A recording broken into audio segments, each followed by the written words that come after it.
안녕하세요. 청주 옥춘만 신입니다. 선생님 안녕하세요. 네, 안녕하세요. 네, 이번 시간은요. 네네. 2024년도가 다가오는데 네.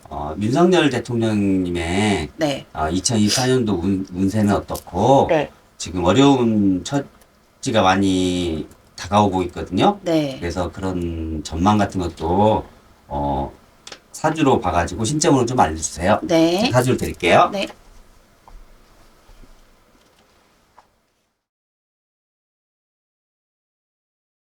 본인이 하고자 하는 일에 있어서 본인이 손을 뻗을 수 있는 상황도 아니고, 발을 뻗을 수 있는 상황도 아니고, 그렇다고 해서 누군가의 이야기를 듣는 사람도 아니고, 말을 하고 싶으나 말을 할 수가 없고, 보고 싶으나 볼 수가 없는 상황이다라고 나와요.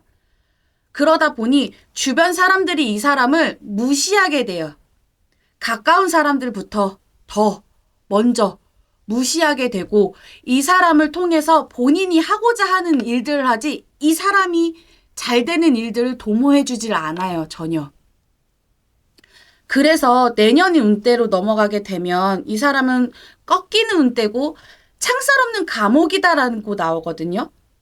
그래서 이분이 뭔가를 하고자 하는 거에 있어서는 조금 막힘이 많을 것이고, 하고자 하는 일이 있어서 진행을 하다가도 갑자기 뒤엎어지고, 본인이 잘했다라고 하는 것들은 남들이 봤을 때는 전혀 그렇게 보이지 않으며, 그리고 윤석열 대통령 같은 경우에는 겉으로 드러나는 게 그냥 전부다. 밑에서 뭔가를 움직일 수 있는 힘이 전혀 없다.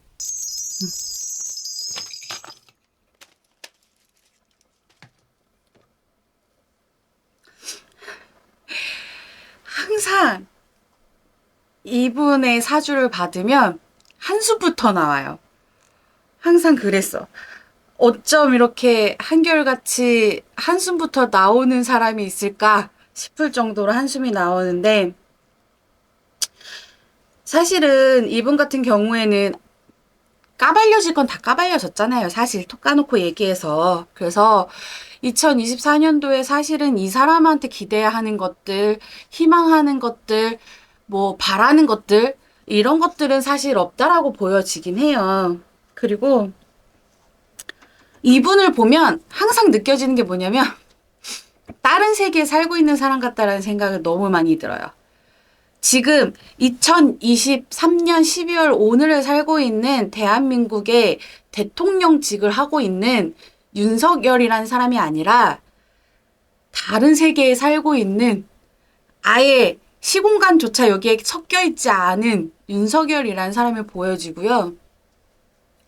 이 사람이 계속 갖고 있는 생각 같은 게, 똑똑한 놈 3명만 있으면 승리할 수 있다, 모든 걸 다 움직일 수 있다, 할 수 있다라는 생각을 갖고 있는 것 같은데, 그렇질 않아요. 사실 내년 운대를 보더라도 기운도 많이 꺾여 있고 고비고비들은 찾아오고, 본인이 체력도 많이 떨어지고 이래저래 안 좋은 수들이 껴있기 때문에 사실은 고비들은 되게 많고, 그 중에 큰 고비는 2번이 있다고 보여지거든요. 큰 고비가 이어지는데, 초중반 넘어갈 때 한 번, 중후반 넘어갈 때 한 번. 그래서 이 큰 고비를 넘어가서 와, 좀 한숨 돌리고 내려오나 싶을 때 또 다른 산이 하나가 또 보일 거예요. 그렇게 맞물려서 고비가 큰 게 2개가 보이고, 이 둘 중에 더 강하게 뒤통수를 때리는 내 편이 껴있으면 와르르르 무너진다라고 나와요. 내년 수로 봤을 때 이분 같은 경우에는.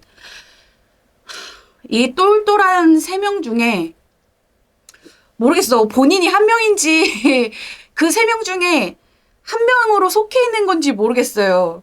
자꾸 삐그덕 거린다라고 하거든요. 같은 일을 하고 있는 사람들이 손발이 착착착착 맞아서 가야 되는데 그렇지 못한 형국들이 너무 많이 보여요.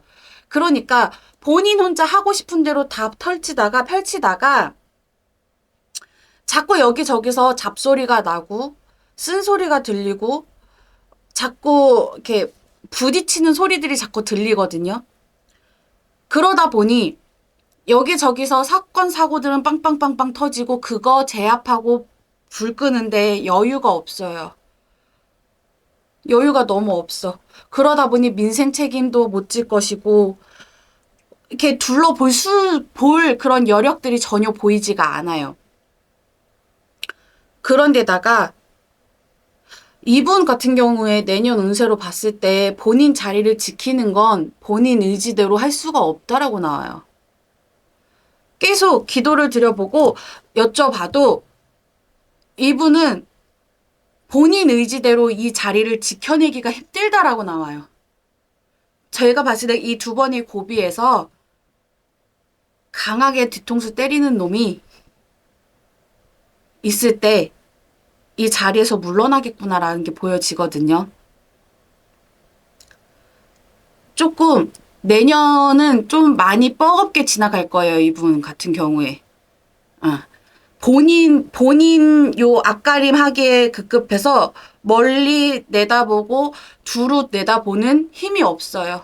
그리고 본인 체력도 많이 떨어지고 여기저기 고장난다라는 소리가 계속 들리기 때문에 이분 같은 경우에는 내년이 고비다라고 나와요. 많이 어려우실 거예요. 이분 같은 경우에는 고비가 두 번 있고 강한 뒤통수를 때리는 사람이 나타난 시기가 와르르 무너질 것이다라고 말씀드렸잖아요. 게다가 건강도 사실은 조금 적신호가 들려와요. 그래서 여기저기가 아프다, 자꾸 삐걱삐걱 거린다라는 소리가 들리는데 더 답답한 건 뭐냐면 이분이 다른 세상에 살고 있는 다른 세계에 살고 있는 사람 같다라고 말씀을 드렸잖아요. 그러다 보니 자꾸 이 도피처라고 생각을 하는 건지 이 현실 세계랑은 동떨어진 생각을 자꾸 하니까 자꾸 외국으로 나가는 거예요. 왜? 지금 현실에 있는 대한민국에 있으면 깝깝하거든, 답답하거든. 나는 못하는 일인데 자꾸 하라고 하니까 답답하고 깝깝하니 자꾸 도망가는 거예요. 거기 가면 새로운 걸 보고 새로운 걸 느끼고 이 대한민국이라는 이 답답한 거에서 벗어날 수가 있으니 자꾸 도망갈 수밖에. 근데 혼자 도망가느냐? 아니에요. 혼자 도망 안 가. 왜? 혼자 가면 거기서도 골머리를 썩으니 자기랑 발 맞춰서 꿍짝꿍짝 해줄 사람 꼭 데리고 갈 수밖에 없어요. 그러니 현실을 살고 있는 우리 대한민국 국민들이 바라봤을 때는 얼마나 답답하겠어요. 이런 조화들이 이 사람이 현재의 자리를 지키기 위해 본인이 자리를 지키는 그 힘이 떨어질 것이고 이걸 바라보는 국민들도 이 시기를 점점 앞당기고 있다라고 보여져요. 그래서 내년에는 이분이 조금 많이 힘든 한 해를 보내지 않을까라고 보여집니다. 청주 옥춘만신이었습니다. 감사합니다.